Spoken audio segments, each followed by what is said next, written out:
A ver, seamos sinceros. ¿Tú dejarías un chuletón de primera calidad al sol durante 3 horas antes de ponerlo en la parrilla? Por supuesto que no, ¿verdad? Se estropearía, olería mal, sería un desastre. Entonces, déjame preguntarte algo. ¿Por qué le haces exactamente eso a tu carnada cada vez que vas de pesca? Hoy vamos a hablar del asesino silencioso de tus jornadas, el enemigo número 1 de tu cebo, el sol. Y te voy a demostrar cómo esa costumbre tan normal de dejar el cebo al lado de la silla está convirtiendo tu mejor atrayente en un repelente para peces. No es una opinión, es pura química. Quédate hasta el final, porque vas a descubrir la razón oculta por la que muchas veces no pica nada, aunque sepas perfectamente que los peces están ahí, delante de ti. Y para empezar, quiero que me respondas con total honestidad en los comentarios. ¿A que tú también dejas el cubo del engodo o la caja de lombrices al sol de justicia? Vamos, sin miedo. Esta práctica es un ritual para casi todos nosotros.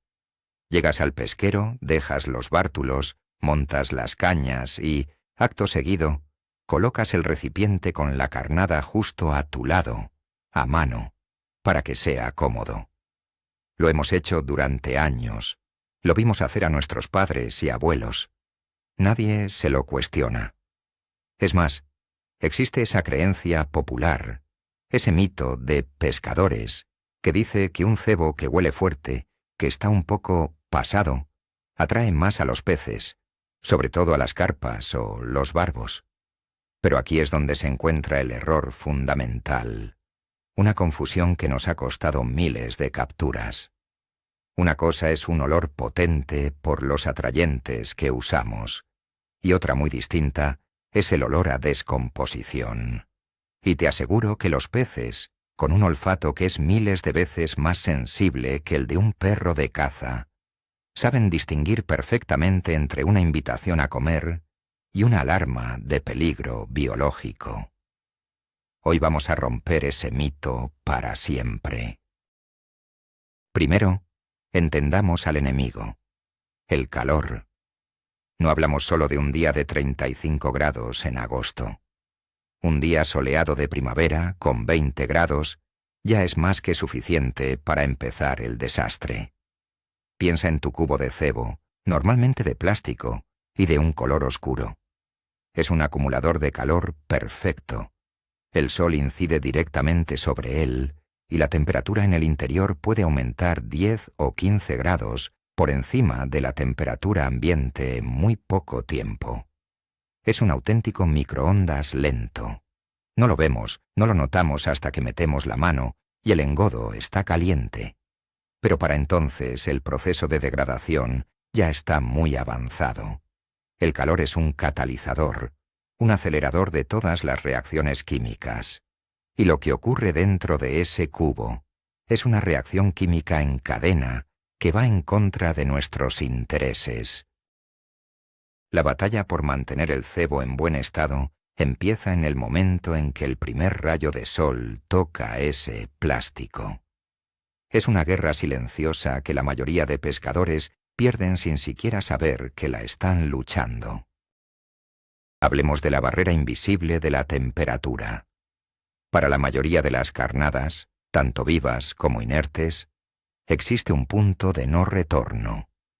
Pongamos una cifra, por ejemplo, los 25 grados Celsius. Por debajo de esa temperatura, la carnada se mantiene relativamente estable. Las lombrices se mueven, el engodo conserva su aroma original, las masillas mantienen su textura. Pero en cuanto la temperatura interna del cebo supera esa barrera, todo se acelera de forma exponencial.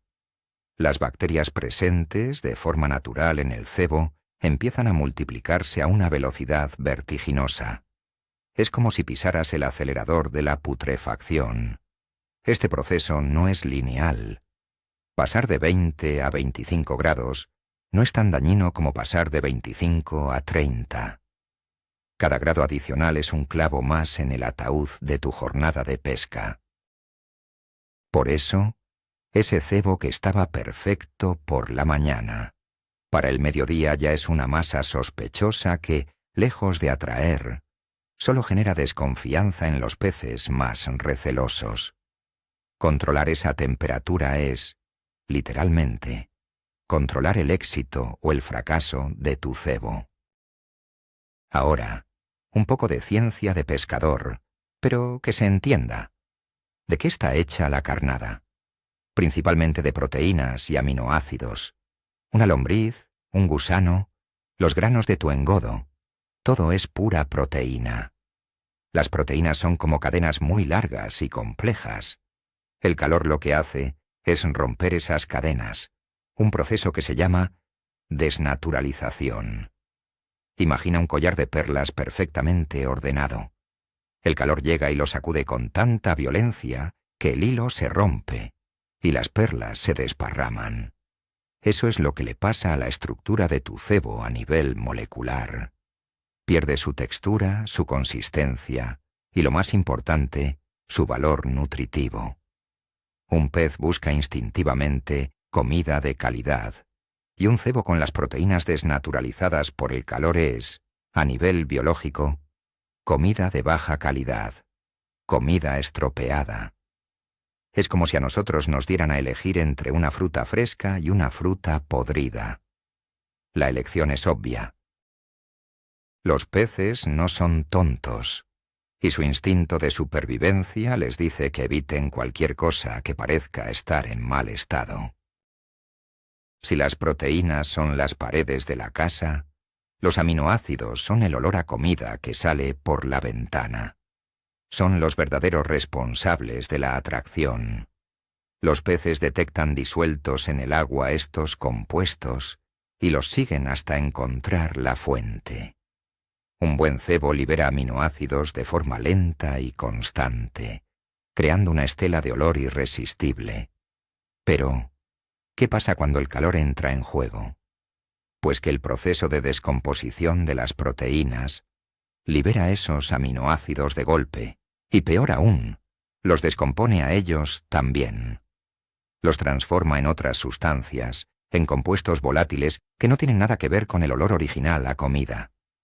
Entre ellos, el peor de todos, el enemigo público número 1 de la pesca, el amoníaco. Es un cambio radical en el mensaje que envía tu cebo. Pasa de susurrar comida fácil y nutritiva a gritar a los 4 vientos: «Cuidado, algo muerto y podrido por aquí». Y ese grito, amigos, se oye a muchos metros bajo el agua. Hablemos del amoníaco. Esta sustancia es el resultado final de la descomposición de la materia orgánica. Es, básicamente, el olor a podrido. En la naturaleza, el amoníaco es una señal inequívoca de peligro para los peces. Lo asocian con aguas estancadas, con falta de oxígeno, con enfermedad y con cadáveres en descomposición. Es un repelente natural potentísimo. Cuando tu carnada se sobrecalienta, empieza a producir y a liberar amoníaco al agua. Nosotros, con nuestro olfato, apenas lo notamos. Quizás percibimos que el cebo huele un poco más fuerte, pero nada alarmante. Pero para un pez, es como si nosotros entráramos en una habitación llena de gas venenoso. Su instinto le ordena alejarse de esa zona lo más rápido posible. Por lo tanto, no solo es que tu cebo deje de atraer, es que crea un halo de repelencia a su alrededor. El pez que se acerca, al detectar las primeras moléculas de amoníaco, da media vuelta y se larga. Y tú, en la orilla, te preguntas por qué no pica. Vamos a desmontar de una vez por todas el gran mito del olor fuerte. Muchos pescadores, sobre todo de la vieja escuela, defienden que un cebo que huele mucho es mejor. Y tienen parte de razón, pero confunden el tipo de olor. Usemos una analogía de cocina. El olor de un queso curado es fuerte, penetrante y muy atractivo para un amante del queso. Pero el olor de la leche cortada también es fuerte y penetrante, y a nadie se le ocurriría beberla. Con el cebo pasa lo mismo. Un olor fuerte, pero bueno, proviene de los aminoácidos y los atrayentes naturales en buen estado. Un olor fuerte, pero malo, proviene del amoníaco, del ácido sulfídrico y de otros productos de la putrefacción. El problema es que nuestro olfato no es lo suficientemente fino para distinguir siempre la diferencia, pero el de los peces sí. Ellos saben perfectamente cuándo algo está curado y cuándo está podrido. Dejar el cebo al sol es la forma más rápida de pasar del primer estado al segundo. Así que la próxima vez que alguien te diga que el cebo, así que apeste bien, es mejor. Ya sabes la verdad. Para entender la magnitud del problema, tenemos que ponernos en las escamas de un pez. Su sentido del olfato, o más bien su quimiorrecepción, es extraordinariamente agudo. Es su principal sentido para encontrar comida, para detectar depredadores y para orientarse. Se estima que un pez como la carpa o el barbo tiene un olfato hasta 1.000.000 de veces más sensible que el de un ser humano. Son capaces de detectar una sustancia disuelta en el agua en concentraciones de partes por billón. Esto es el equivalente a detectar una sola gota de un líquido en una piscina olímpica. Es casi un superpoder. Por eso, cuando tu cebo, por culpa del calor, libera unas pocas moléculas de amoníaco, para el pez es una explosión de señales de alarma. Nosotros no olemos nada, pero para él es una sirena ensordecedora. No podemos juzgar el estado de nuestro cebo usando nuestros pobres sentidos. Debemos pensar en cómo lo percibe el pez, y para él, el más mínimo indicio de descomposición es una razón para huir. Esta reacción de huida no es un capricho, es un mecanismo de supervivencia grabado a fuego en su ADN durante millones de años de evolución. En el medio acuático, la materia en descomposición es un foco de bacterias y enfermedades. Consumir un animal muerto que lleva tiempo pudriéndose puede ser letal. Además, las zonas con mucha descomposición orgánica suelen tener niveles de oxígeno muy bajos, lo que las convierte en trampas mortales. Por eso los peces han desarrollado este sistema de alerta temprana. El olor a amoníaco y a otros compuestos de la putrefacción es una señal inequívoca de zona peligrosa. No comer, no acercarse. Cuando nosotros, por descuido, permitimos que nuestro cebo llegue a ese estado, estamos, sin saberlo, usando un anticebo. Estamos poniendo en el anzuelo una señal de prohibido el paso. Y lo peor es que esa señal no solo afecta al anzuelo, sino que contamina toda la zona de nuestro puesto de pesca, espantando a los peces que podrían estar merodeando por allí. Hablemos de un caso práctico que todos conocemos: las lombrices de tierra o los gusanos. Son uno de los mejores cebos, pero también de los más delicados. Una lombriz sana es una lombriz que se mueve, que está tersa, que tiene un color vivo. Ese movimiento es un estímulo visual y vibratorio potentísimo para los peces. Ahora imagina esa misma caja de lombrices bajo el sol del mediodía. El calor las estresa. Empiezan a moverse frenéticamente buscando una zona más fresca, consumiendo su energía. Si el calor persiste, se deshidratan, se vuelven flácidas y, finalmente, mueren. Una vez muertas, el proceso de descomposición es rapidísimo. Empiezan a soltar un líquido, se oscurecen y en poco tiempo se convierten en una masa informe y maloliente. Poner una de estas lombrices muertas y recalentadas en el anzuelo es un ejercicio de inutilidad. Ha perdido el movimiento, ha perdido la textura y, lo peor de todo, está emitiendo las señales químicas de peligro de las que hemos hablado. Y no solo es el olor, también hay un componente visual muy importante. Muchos peces, como la trucha o el black bass, son depredadores eminentemente visuales, pero incluso las especies que más dependen del olfato, como la carpa, utilizan la vista en la fase final del ataque al cebo. Un cebo recalentado por el sol cambia de aspecto. Las lombrices pierden su color rojo o rosado brillante y se vuelven pálidas y marrones. Los granos de maíz dulce, otro cebo fantástico, pierden su color amarillo intenso, se arrugan y se vuelven opacos. El propio engodo cambia de color, normalmente oscureciéndose a medida que se oxida y se fermenta. Un pez que se acerca atraído por el olor, si es que aún queda algo de olor bueno, puede ser disuadido en el último momento por el aspecto poco apetecible del cebo. Es como si a nosotros nos sirvieran un plato de comida que tiene un color extraño. Aunque huela bien, desconfiamos. La pesca es un juego de detalles, y presentar un cebo con un aspecto fresco y natural es tan importante como que huela bien. Pasemos a otro cebo estrella, sobre todo en la pesca al cup o de ciprínidos, el asticot o gusano blanco. Este cebo es, si cabe, todavía más sensible al calor que la lombriz. Son larvas, y su metabolismo es muy rápido. El calor las activa de forma descontrolada. Si tienes una caja de asticots al sol, verás que intentan escapar desesperadamente, se agolpan en las esquinas buscando aire y frescor. Este frenesí consume su oxígeno y su energía a una velocidad increíble. Pronto empiezan a morir, y aquí ocurre un fenómeno terrible. La reacción en cadena. Un asticot muerto libera amoníaco y otros fluidos. Estos fluidos son tóxicos para los otros gusanos, acelerando su muerte. En menos de una hora, una caja de asticots vibrantes y limpios puede convertirse en una masa pegajosa, maloliente, con gusanos muertos y negros mezclados con los vivos. Es la ruina total.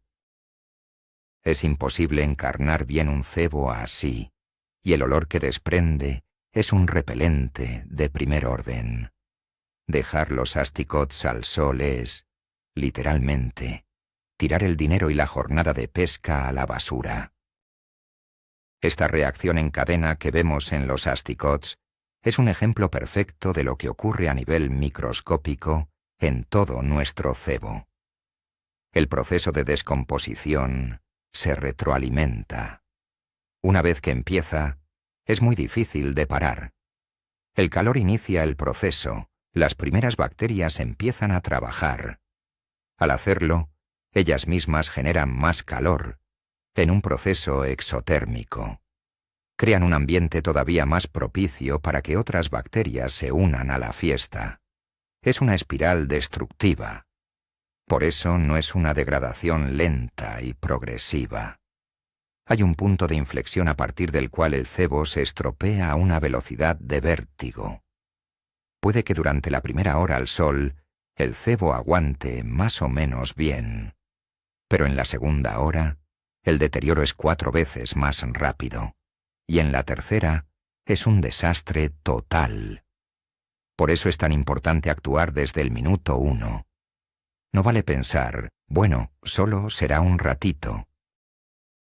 Cada minuto que tu cebo pasa al sol es un minuto de calidad y de poder de atracción que estás perdiendo para siempre. Dejemos los cebos vivos y hablemos de las masillas y pastas de pesca. Estas mezclas, ya sean caseras o comerciales, están cuidadosamente formuladas para tener una textura y un olor concretos. La textura es clave para que se mantenga en el anzuelo durante el lance y en el agua. El calor es el enemigo número 1 de esta consistencia. El calor ablanda las grasas y los aceites que actúan como aglutinantes. Una masilla que a la sombra es firme e inmanejable. Al sol se convierte en un chicle pegajoso e inmanejable. Se te pega a los dedos. Es imposible hacer una bola compacta y lo más frustrante, se deshace en el aire durante el lance o en cuanto toca el agua. Estás pescando con el anzuelo desnudo a los pocos segundos de lanzar y ni siquiera te das cuenta. Has perdido tu tiempo, tu cebo y tu confianza. Y todo por no haber guardado el bote de masilla en un lugar fresco. Es uno de los errores más tontos y más comunes que se pueden cometer. Pero el problema con las masillas no es solo la textura. Es, de nuevo, la química. La mayoría de las masillas contienen harinas, sémolas y azúcares. Son carbohidratos. Con el calor y la humedad, estos ingredientes son el caldo de cultivo perfecto para las levaduras y bacterias que provocan la fermentación. El sol convierte tu bote de masilla en una pequeña incubadora. La fermentación produce principalmente dos cosas: alcohol y dióxido de carbono. El gas hace que la masilla se hinche y se vuelva porosa, arruinando su consistencia, y el alcohol cambia radicalmente el perfil de olor del cebo. Pasa de un aroma dulce y atractivo a un olor agrio, avinagrado, que es muy poco natural en el fondo del río o del embalse. Algunos pescadores creen que un toque fermentado puede atraer a las carpas, pero una cosa es una fermentación controlada y otra es esta putrefacción ácida y descontrolada. En la mayoría de los casos, este olor agrio genera rechazo. Y llegamos al rey de los cebos, al que nunca falta en una jornada de pesca de ciprínidos, el engodo. Aquí el desastre es a gran escala. Preparamos con esmero nuestra mezcla, con las harinas justas, los aditivos correctos, la humedad perfecta. Y luego dejamos el cubo al sol. El engodo es una mezcla orgánica húmeda, es decir, el paraíso para las bacterias cuando sube la temperatura. Ocurre exactamente lo mismo que con la masilla, pero a lo grande. La fermentación se dispara. El engodo empieza a oler agrio, a vinagre. Lo puedes notar perfectamente. Además, el calor seca la capa superior, creando una costra inútil, mientras que el interior se convierte en una masa ácida. Cuando haces una bola con este engodo y la lanzas al agua, no estás creando una zona de atracción. Estás lanzando una bomba de vinagre que cambia el pH del agua en esa zona. Los peces son extremadamente sensibles a los cambios de pH. Si detectan una acidez antinatural, simplemente evitan esa área. Este cambio en el pH es un factor que muy pocos pescadores tienen en cuenta, pero es fundamental.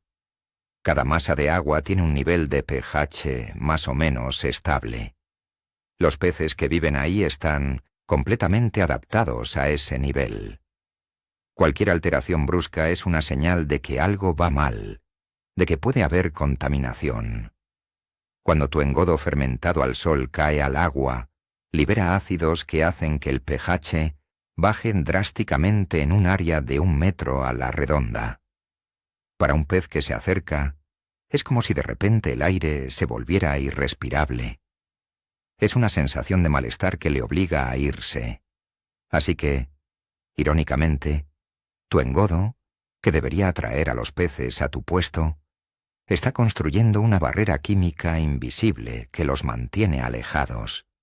Y tú sigues cebando, lanzando más y más bolas de ese engodo estropeado, reforzando la barrera y preguntándote por qué.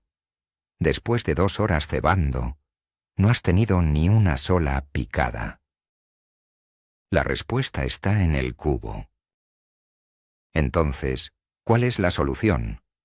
Es tan absurdamente simple que parece mentira que no lo hagamos todos. La solución se llama nevera portátil. Un pequeño refrigerador de camping. No hace falta que sea el más caro ni el más tecnológico. Uno sencillo, de los de toda la vida, con un par de bloques de hielo dentro, es más que suficiente.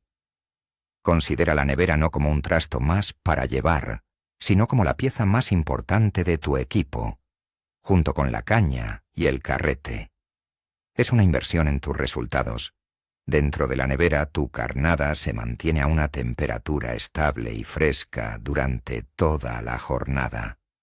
Las lombrices estarán vivas y activas, los asticots limpios y moviéndose.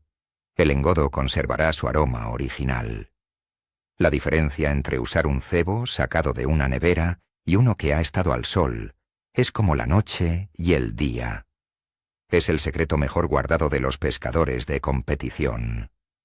Ellos nunca, bajo ningún concepto, dejan su cebo al sol. Y si no tienes una nevera o no quieres cargar con ella, existen trucos de la vieja escuela que sí funcionan, a diferencia del mito del olor fuerte. El más eficaz es el truco del trapo húmedo. Coge una toalla o un trozo de tela de algodón, empápalo en agua fresca del propio pantano o río y cubre con él el cubo o la caja del cebo. Colócalo todo a la sombra, por supuesto.